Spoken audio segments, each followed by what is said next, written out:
Ready to dominate at the plate? Blast Baseball is trusted by more major league and college teams than any other hitting solution. The Blast sensor attaches to the knob of any bat, providing real-time feedback with every swing. Go to blastmotion.com and enter code NOWD1 at checkout to save $25.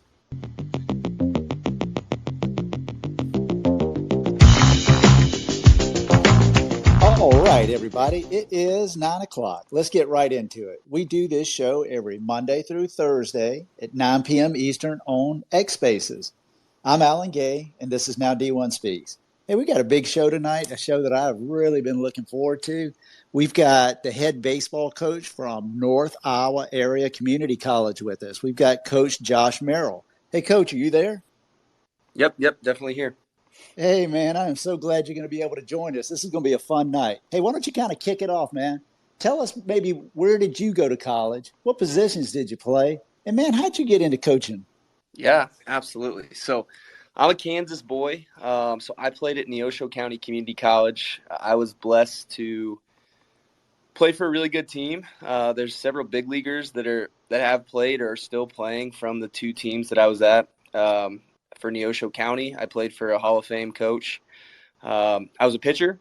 I was blessed to throw pretty hard, and that kind of kept me around the game for a little bit.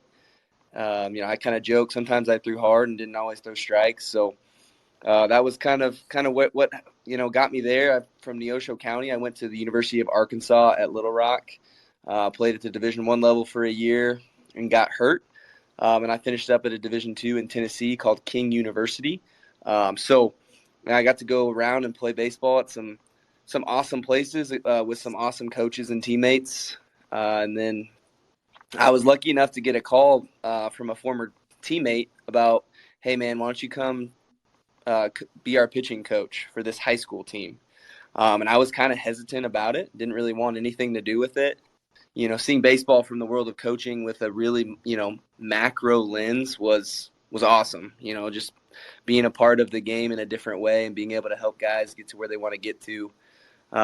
So I actually went back and coached at Neosho County Community College for Steve Murray, and then took a little stint at the University of Southern Indiana, which was a Division II institution, and then they moved to the Division I level.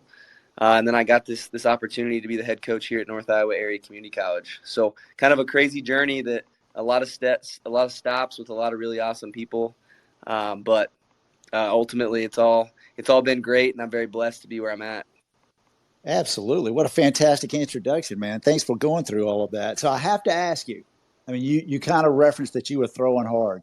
Give us some velo here, man. What were you throwing? Yeah. So, I mean, I was a reliever my freshman year, and I was 89, 92. I got up to 95. If Coach Murray was listening to this, he'd probably tune in and say that 95, I hit the backstop, but it was recorded there. So on a good day, I was going to be, 90, 92 up to 93, 94, kind of a two-pitch guy, just a fastball slider guy. So, like I said, my arm got me to some cool places until it kind of gave out on me. No doubt, man. That's absolutely bringing it. That's cool stuff. And then the other thing that you kind of mentioned there about coaching, I think your first instinct, you said you were a little bit hesitant. I mean, why? What was it about that made you kind of take a pause and say, maybe this isn't exactly what I want to do? Yeah, so when I got done playing, every year of college baseball, I filled out some stuff for some professional scouts. And every year it was kind of like, hey, this is the year you're going to get drafted. This is the year you're going to get drafted. And, that was the goal. I was a guy that went to bed at 10 o'clock every night so that I could be ready to be recovered and ready to go. I mean, I put all my eggs in that basket. So when I didn't get drafted, I was a little bit bitter with baseball. After I got done playing, I kind of would turn the TV off if baseball was on, and kind of would leave the room if I couldn't turn the TV off. So when I got that call, it was kind of like, nah, I don't really want to be a part of this game. Like, I was a little bit bitter. But I'm really glad that I accepted it, because, I don't think I'd be where I am today without accepting that high school pitching coach job. Yeah, I would agree 100%, man. I think the game's better off that you did accept it. No question about it. I appreciate that. Yeah, absolutely, Coach. So let me ask you something. You're about to kick off your second season. man, tell us a little bit about your first season. How'd things go last year? Yeah, we you look at the record, and our record wasn't, it doesn't jump off the page, I don't think, to anyone. We finished 24-29. I think what people don't know about that is a lot of my coaching colleagues kind of they texted me when I got the job and when our schedule came out. We went out and we played some of the big dogs of junior college baseball. When it was all said and done, four of our first 5 weeks were against top 10 junior colleges, in the national poll. So we we went out, we played a tough schedule. We wanted to learn about who we were. We wanted to learn some lessons, and I don't think learning lessons happen when you're winning 25-0. I think they happen when bad things happen. You can learn a lot about your team, and guys can learn about themselves when there's failure. Our non-conference, we got beat up a little bit, but we went into our conference and we played really well. We actually won the first playoff game that Nyack has won since 2019, which, with the success that happened in Nyack baseball, a lot of people may not know that, but there was a little bit of a drought of winning a postseason game. So we got that under our belt, and then we kind of just lost a little steam late, played some good teams, and kind of got beaten some 1 or 2 run ball games at the end. Man, and I've got to expect for you guys, expectations have got to be pretty strong coming into this second year for you, right? Yeah.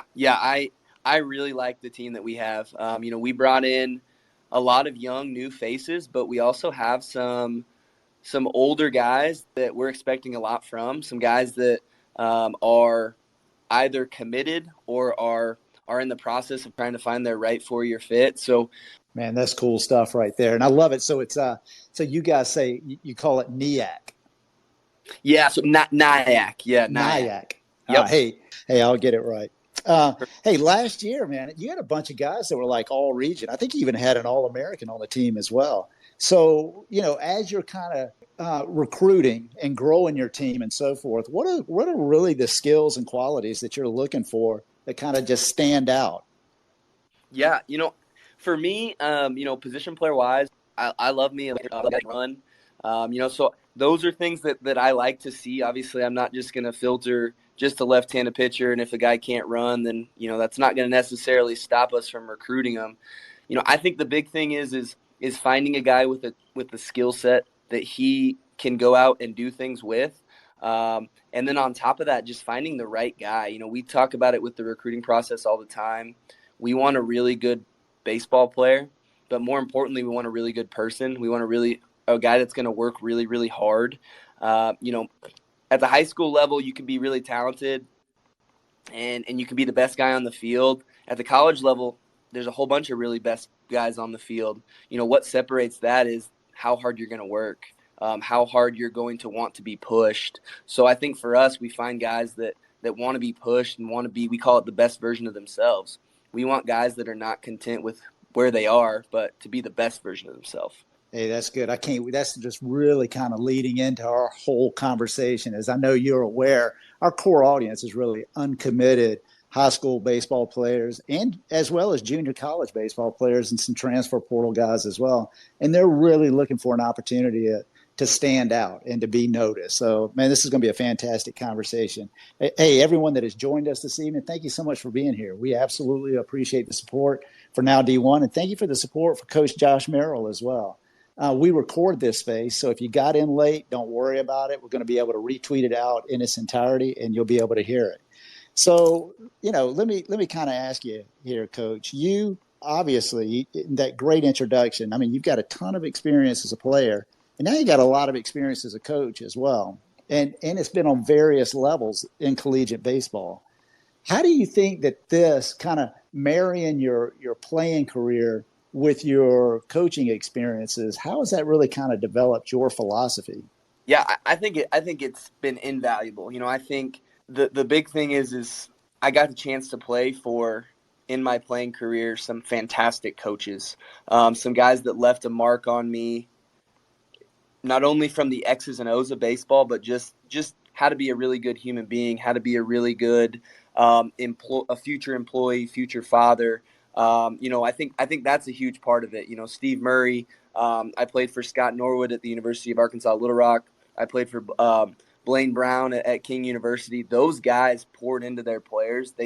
I learned a lot about being a future coach from the experience that I had from them, being able to, talk with those guys on a daily basis and see how they poured into their team.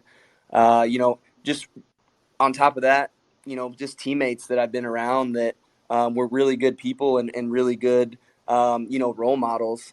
I think all of that kind of goes together, where you're able to really draw back on that information and say, yeah, this is who I want to be as a coach. I really appreciated how this guy handled this or this guy didn't handle this, and you can really kind of draw back on that information and determine who do I want to be and how do I want to impact these kids' lives. Man, I love that. What a fantastic answer and a fantastic philosophy that you have. Because, hey, you experienced it. It really doesn't matter how talented you are. At some point, somewhere along the line, your baseball career is just going to come to an end. But you're going to have another career that kind of comes after it. And whether it's a job or it's a relationship or it's a marriage, I mean, it's the life lessons that you're able to learn while you're playing baseball that's really going to make you successful or not successful once your baseball career is kind of behind you. I love the things that you're talking about. I mean, hey, you're in your second year. They're paying you to win baseball games. And I know you know that. You get it 100%. But also, you've really got this servant mentality, too, to really kind of help foster along guys to really be productive humans. I think that's fantastic. It's a great philosophy. Hey, let me ask you something. It was really interesting when we were talking about what do you look for players that kind of stand out. And you mentioned right off the bat, hey, I love left-handed hitters and guys that can run. That was almost like the first two things you said.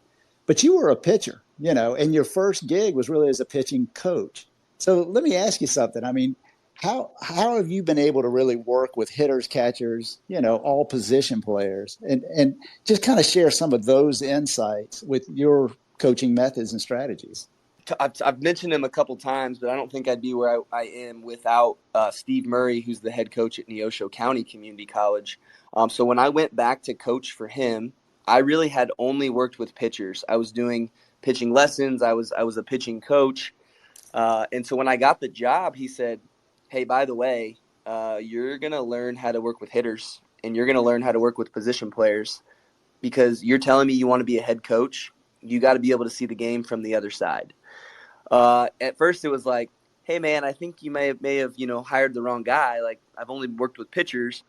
Looking back on it, that was the best thing that ever happened to me. I got to kind of dive headfirst into here's what I need to do. I went and I basically called every really good hitter that I had ever been, interacted with, every good hitting coach that I ever had a chance to talk with and said, hey, what are the three things that I need to know? What are the three things that I need to do first if I'm going to do this?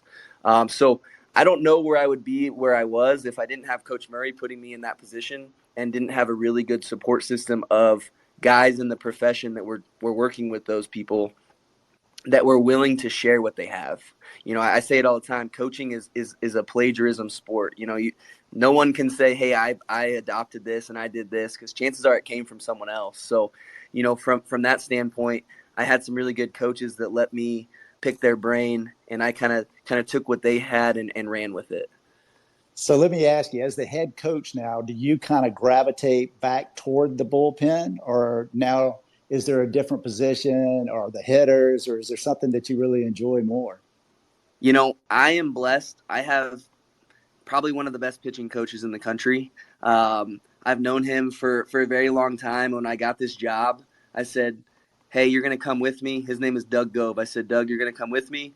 You're going to go run the pitching staff, and I don't have to worry about anything. So to be honest with you, I kind of leave the pitching to Doug because he does such a fantastic job with the guys.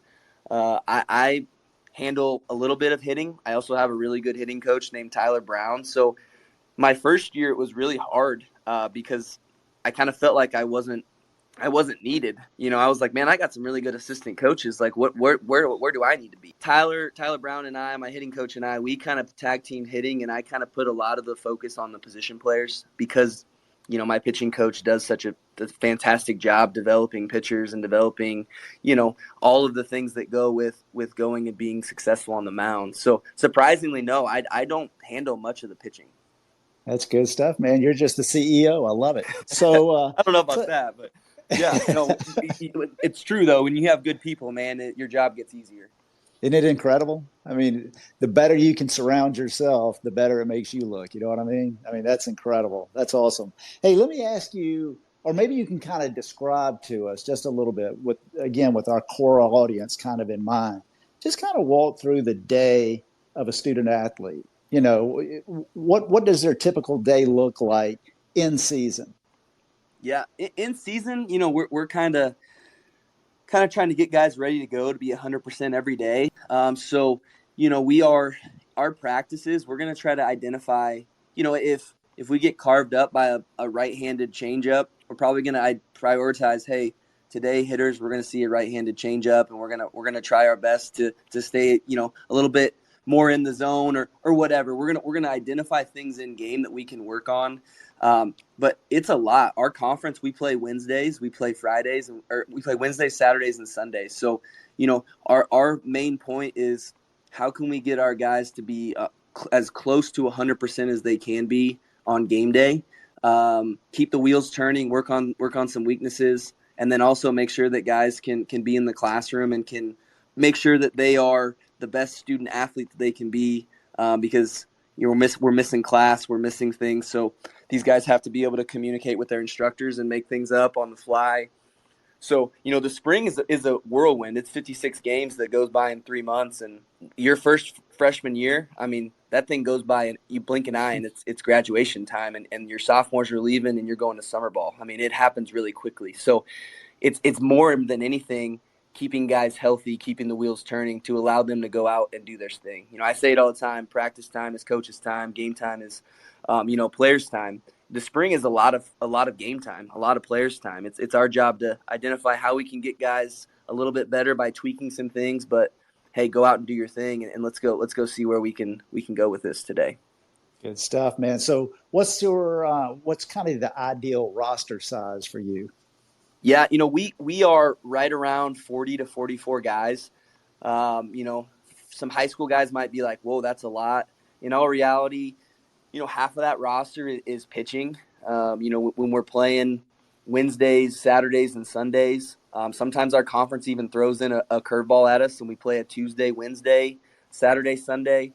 We have to have some depth on the mound. So from that standpoint, we are trying to make sure that we have some depth. I make a joke all the time with recruits. They're like, man, that's a lot of guys, and I say half of it's pitching, and then we want to have some depth from the position player side. If my 8-year-old son's taking reps at shortstop with you, you're going to show up and you're going to say, well, I have this job won. I guess I can just go through the motions.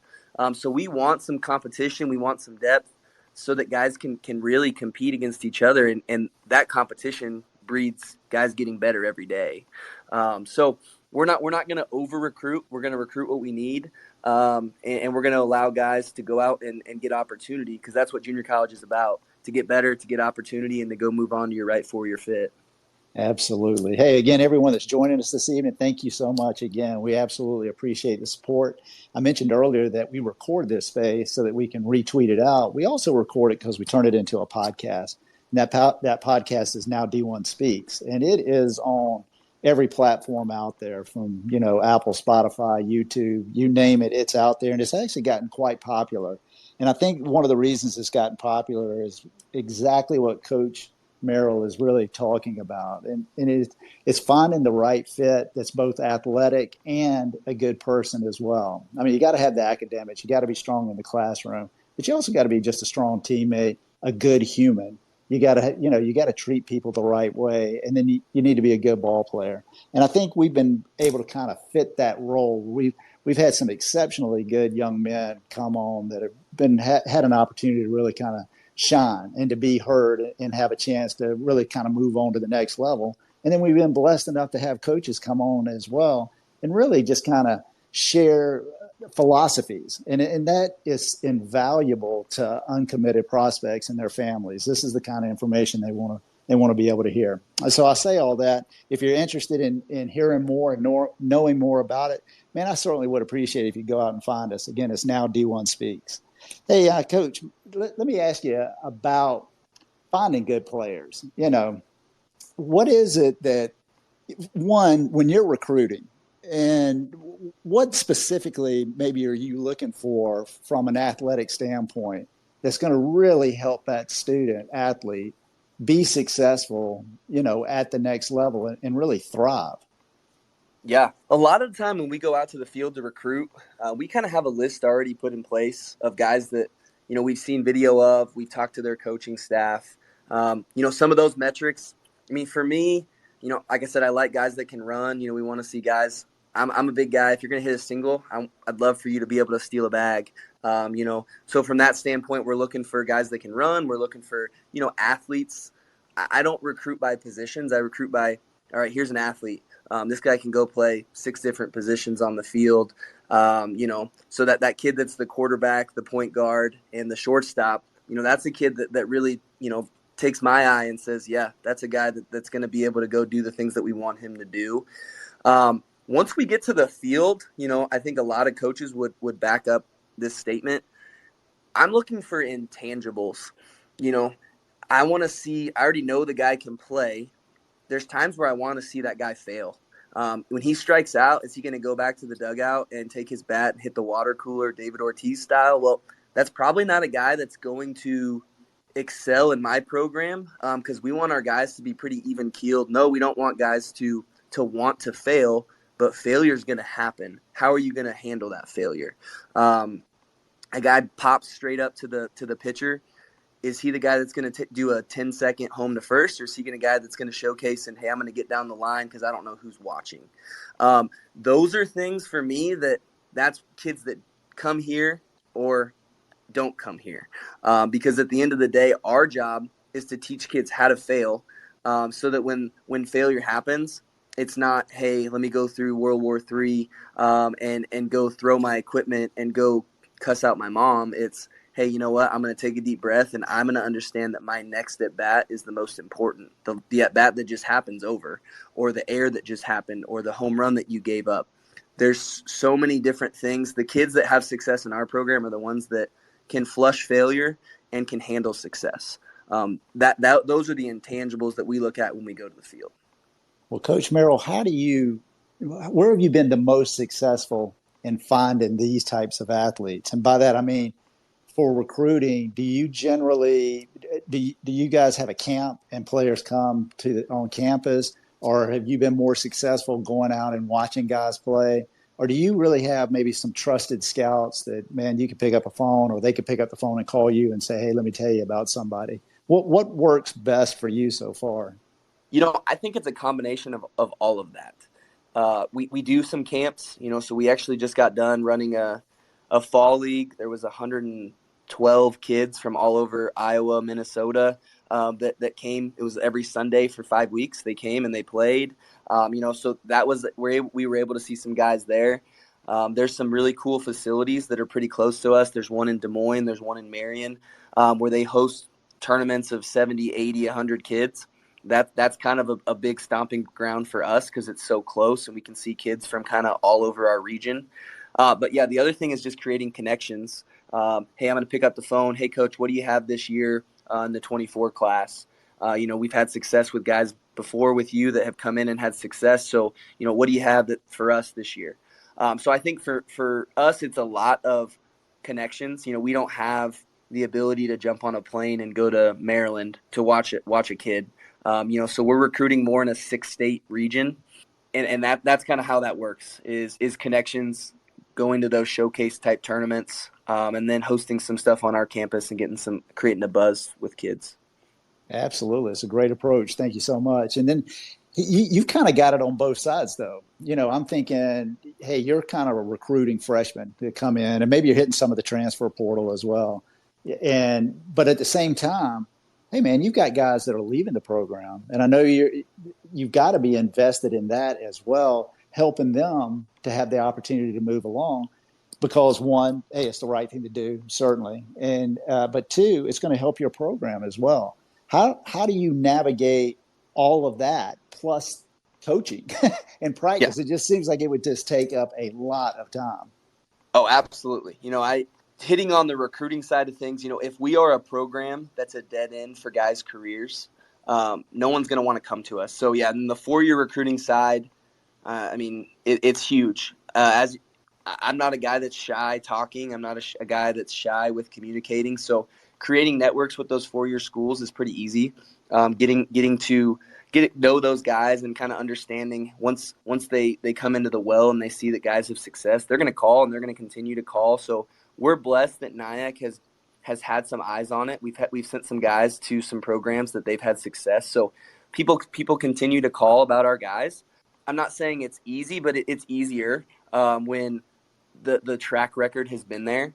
But yeah, college baseball is a grind for players, but it's also a grind for coaches. There's some long days and some long nights, and I think I told you this on the phone earlier. I'm not working a day in my life because I love what I do. I'm getting paid to do something that I love. So, talking baseball and really diving into player development and recruiting, and then sending 4-year players on. It's all a passion for me. So it's not work. It's something that I enjoy doing. Man, you can absolutely hear it in your voice too. I mean, you are fired up. There's no doubt about it. I love everything that you're saying and just the way you're talking. I am sure that the players, and heck, the parents of the players too, I can only imagine they really respond to you in a very positive manner. And you got a great way about you. And I can just envision this program just to continue to be on the up and up here. I think it's exciting that you guys got a postseason win. There was obviously a big drought that's in there. And man, you got something to build on. Y'all started last year with a tough out of conference schedule, really took a lot of lumps, but you were able to hold the whole team together and really became stronger as the season went on. And man, and just sitting here listening to how excited you are to get started for this year. I mean, you guys have absolutely got this thing going in the right direction, man. Congratulations. Thank you. Big time. So let's stay on recruiting just a little bit. I mentioned just a second ago, maybe you lean a little bit or have. I don't know if you have or you haven't on the transfer portal, but recruiting has just changed tremendously here just over the last couple of years. I mean, the transfer portal has obviously had a big impact. The rule change for this year with the D1 contact period that, kind of changing the date before they could reach out to a junior. Just kind of talk to us overall, the impact maybe it's had on your recruiting. Yeah. No, I mean, I think that the evolution of just kind of everything you just said is definitely trickling down. Here at Nyack, I'm not saying that we're not going to take some transfers, but I'm really big on, there was a log jam of all these NCAA schools, and the high school kids were the ones that were really kind of taking the toll from that. So I kind of came into this saying, being a junior college, I want to make sure we go out and we find these high school kids. And that's not discriminating against the transfer portal kids, but, these high school kids don't have an option to go transfer to another high school. They have to go somewhere. So we try our best to go find those kids that are maybe slipping through the cracks. I think what's made us successful is, we look for those kids that, hey, a 4-year said, hey, you're not big enough. You're not physical enough. Okay, well, that's something that we can change. We've seen some guys' bodies change in the time that they've been here of getting them in the weight room and eating. So for us, I'm not afraid to go develop. I think that's what we hang our hat on is let's go get this high school kid that needs developed and let's go let him, see his ceiling and get out there and then have a chance to go to the 4-year level. Yeah, I mean, recruiting has definitely changed. I mean, just the time frame of, it's kind of weird not seeing these 8th graders commit anymore. With that changing, I think it's going to allow for us, moving forward, we're going to see some really, really good players that are kind of left kind of alone in the mix of, they developed a little later still. And those are the guys that we're going to go get and we're going to develop. And I don't think it's going to change a ton for the quality of player for us. It's just going to, the timetable, these juniors are waiting to commit because the 4 years are still actively recruiting those classes. So that's what I've seen more than anything, is just the timetable of when kids are committing, not necessarily the quality of the commits. Good stuff, man. And I think it is refreshing not to see eighth graders committing anymore, actually. I think it's probably a good thing. Nothing wrong with waiting in just a little bit. And you alluded to it with the transfer portal and kind of how it was such a logjam for the high school kids, as they were graduating. I mean, you had, with the pandemic too, you had 6-year players. I mean, it was kind of crazy, but it seems like all of that is now starting to kind of weed itself out, and so, I think over the next couple of years, the transfer portal is still certainly going to be there, but I don't think you'll see the number of prospects in the portal that you're seeing today. Right. Yeah, absolutely. So, hey, I would love to get your perspective with you being, a coach at a 2-year school, coach 4-year school, thinking about your playing career as well. Just talk to us again, kind of with our core audience in mind. Just what are some of the differences between a 2-year school and a 4-year school? Yeah. I'm a little biased being at the junior college level. I think the junior college level service to kids. I think you alluded to it a little bit with like the 6th-year guys. For me, my selling point of a junior college is, hey, why don't you come compete against 18 to 20-year-olds as an 18-year-old instead of competing against 24-year-olds. And there's nothing wrong with that. Your big-time number, Max Clark, going, if he would have gone to Vandy, I think he would have been fine, right? But, the run-of-the-mill 18-year-old, you're competing against a man when you're a boy. So I think that's a huge advantage, is just the ability to go compete against kids that are your age, that, you're seeing every 2 years. Kids go in and out, instead of, if you go in as a freshman and there's a sophomore there, you might not play till your senior year. Those are realities that could happen. Another thing that I really like about the junior college level is at the 4-year level, you have practice limitations, and before you do a team practice, you only get 8 hours a week to do an individual, type of practice with your coaching staff. For us, I did it at the 4-year level, but I really like the idea that I don't have to count the hours and say, okay, hey, I have to be done coaching you now because your hour is up for the day. We can kind of get things done with guys, and we have the time to develop and to pour into these guys. So, from that standpoint, we're not a baseball academy. We're not practicing for 8 hours a day, but we can practice for 2.5 hours and get guys where they need to get to, and not feel like we're punching a clock. Like, okay, hey, we have to stop today. Let's hit on it tomorrow.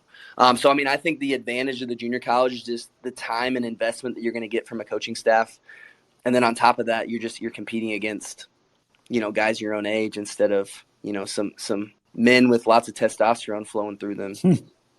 Absolutely, man. That's a great rundown. Gosh, I got to tell you, Coach Merrill, man, I have really, really enjoyed this evening. I think that everything that you're talking about is just absolutely spot on.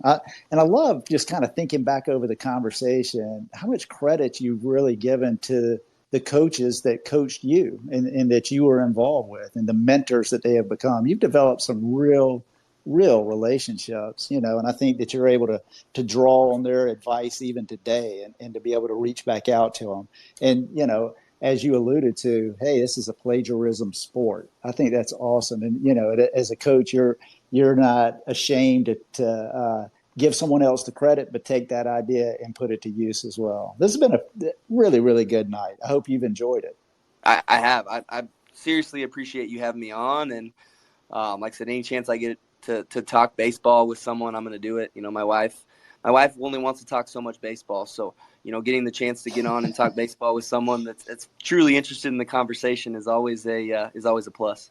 Man, that's so cool. Thank you for those kind words. And let's kind of end it with one question here. And I think, again, I'm always kind of thinking about our core audience. Man, if you had the opportunity to really give some advice to maybe freshmen, they're just freshmen in high school. They're really just kind of getting started with their prep career, and they're good. They're good baseball players, and they want to be good for as long as they can be. What kind of advice would you give them today that would really kind of help them along? Yeah, no, I think as things that I wish I would have gotten as a freshman in college or a freshman in high school is, academics are very important.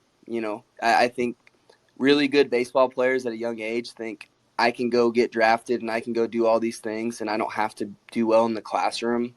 I think that's first and foremost the thing I would say is, hey, make sure you're getting good grades. Baseball only gets 11.7 scholarships at the Division I level. How can you set yourself apart from the guy next to you? By being a good baseball player and a good student.